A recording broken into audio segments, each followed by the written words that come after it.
bà lâu của dương một đó Chị Pha.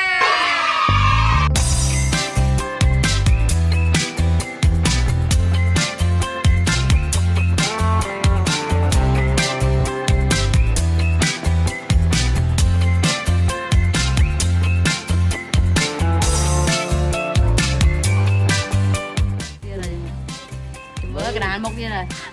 Tao đa lên bay ngay cả toàn trai ở đây lôi nữa.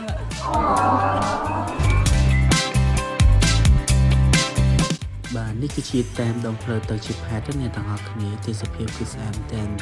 វាលក្ខណៈព្រៃភ្នំស្រស់ស្រាយប៉ុន្តែដោយសារតែពួកខ្ញុំទៅនេះគឺទៅក្នុងរដូវវស្សាអញ្ចឹងវាភ្លៀង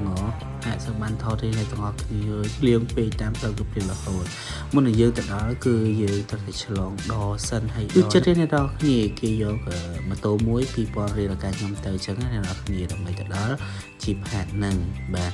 ឥឡូវយើងក៏បានដល់ធ្វើដំណើរមកដល់ទីតាំងដែលយើងស្នាក់នៅហើយដំបូងយើងកក់ថ្មបន្ទប់ពេលតែសារតែទៅហ្នឹងគឺមនុស្សច្រើនពេកយើងអត់គម្រោងអញ្ចឹងយើងកក់បន្ទប់មួយទៀតបន្ថែមបន្ទប់គេហ្នឹងគឺស្អាតមែនទែនអ្នកនរគ្នាឲ្យតម្លៃគឺសមរម្យមែនទែនយើងអាចគេងមកគ្នាច្រើនអញ្ចឹងណាបាទយើងប្រាប់គេថាអត់លុយទេយើងសុំគេងច្រើនបាទក្នុងបន្ទប់នេះខ្ញុំគេងឡើង9នាក់អ្នកនរគ្នាហើយបន្ទប់គេស្អាតមែន